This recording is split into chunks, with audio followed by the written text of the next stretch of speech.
Good afternoon. It is Tuesday, August 3rd. I took off just a little bit early from work today. Actually, I took the time off before I'd taken the whole day off yesterday, or I don't know if I would have, but oh well. Because I'm going to see a movie at the theater today. So instead of movie day, watching one of my many movies at home, I'm gonna go see a new movie.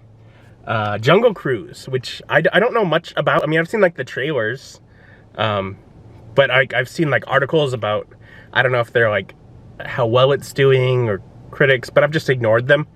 So I have no idea. There were articles, so it's probably either doing very well or very poorly, but I don't know which. Either way, I'm headed to the theater and watch Jungle Cruise.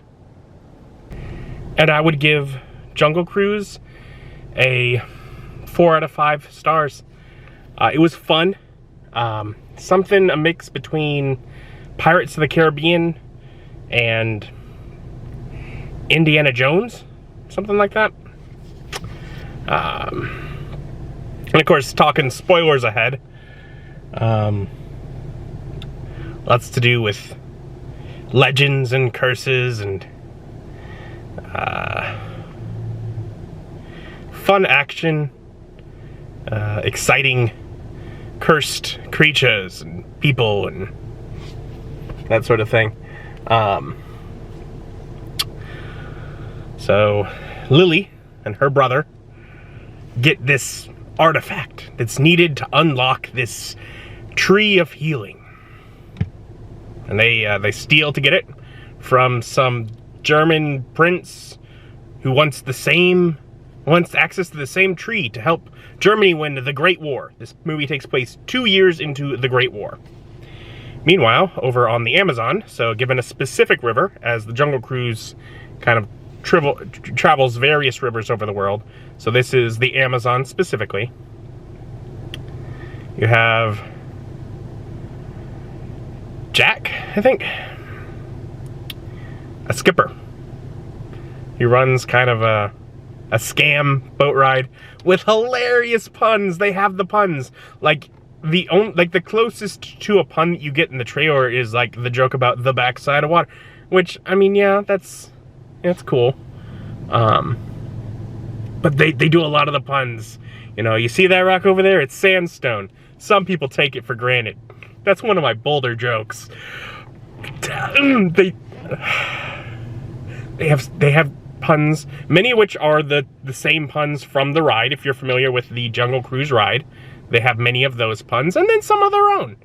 They have some new puns. But the important thing is puns sold the movie. It's great. Great comedy, lots of puns. Piled on at the beginning when, you know, you're seeing him giving his tour to the pedestrians, but occasionally he throws them in throughout the movie, and it's good. It's so good. Ultimately, just getting onto the spoiler, as it turns out, so he needs money. He's like desperate for it. They're like gonna take the engine to his boat, or technically he's stealing it back. Anyways, they need a skipper. He's a bit of a con artist, and makes him think he's the best man for the job, so he gets the job. And as such, he's taking him down the river to try and find this tree, acting like, oh, yeah, none of this exists. You ain't gonna find it. You're gonna be begging me to turn back. Story progresses. Time moves forward. There's some sort of tie. He's looked for it. He knows about the legend.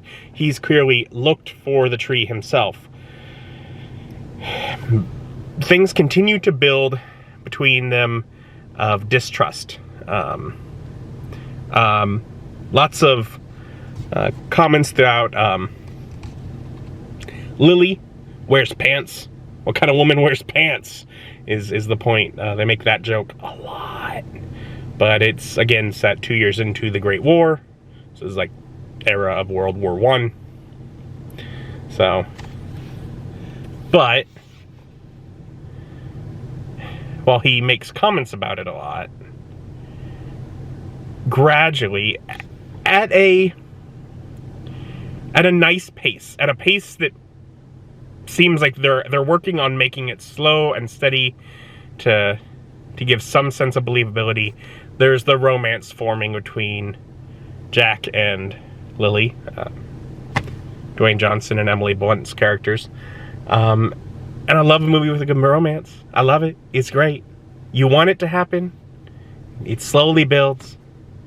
Anyways, as it turns out, so she's following this map that her father had that was like made by this cartographer that was with this conquistador that's the closest that ever got there. He was the reason for these, you know, legends of curses, and is the one that had stolen this arrowhead that's needed to unlock the healing tree. But she has his map. And eventually, as it turns out, you know, things move forward. The German prince is after him in his submarine on the Amazon. And he unleashes a group of the cursed conquistadors with decay of nature. Like, one of them's full of snakes, one of them is like bees. I forget what the other one was. But they have weird nature curses, hence the idea of it's got some Pirates of the Caribbean elements in that. And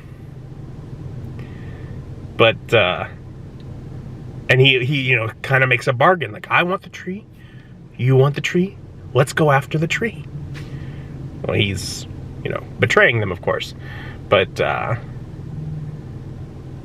as it turns out, once they get out there, Jack was also one of the conquistadors who managed to avoid, well, cause the trap that let the other three decay for 300 years and become morphed by nature. So he's still very human, but he does not bleed. He does not die. He cannot leave the river. So, turns out he was the cartographer. It's his map that she's been asking him to follow.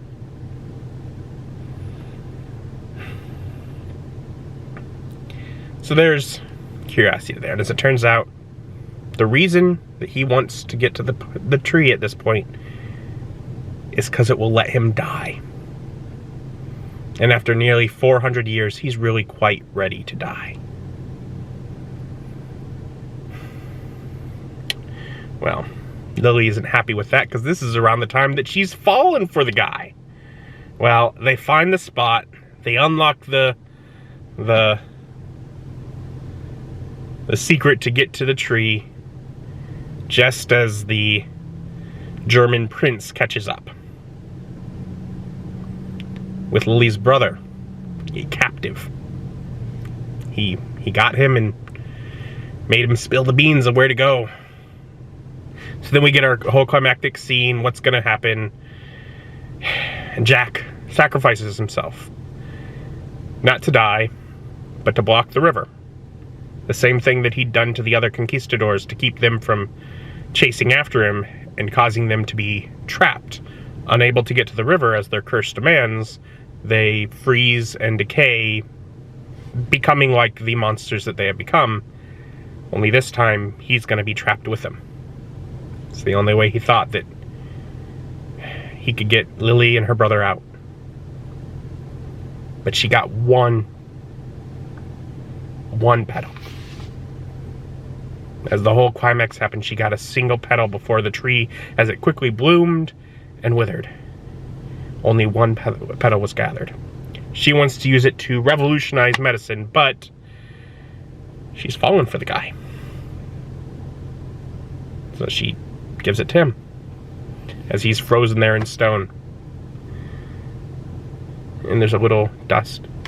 And she thinks, okay, well,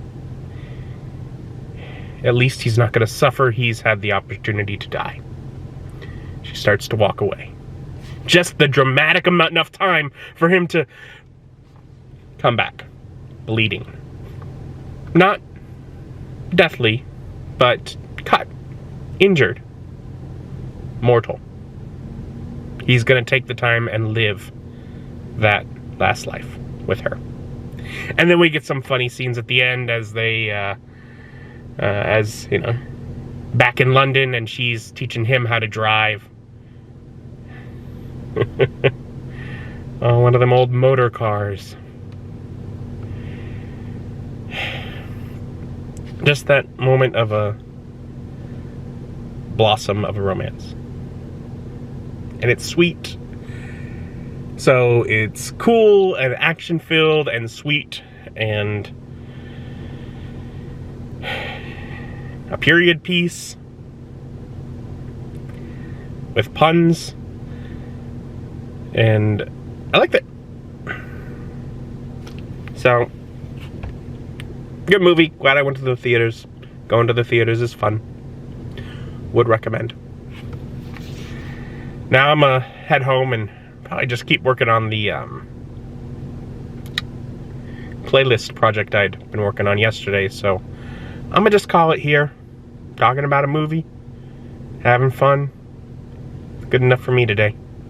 Thank you for joining me, and join me as my journey continues. Bye.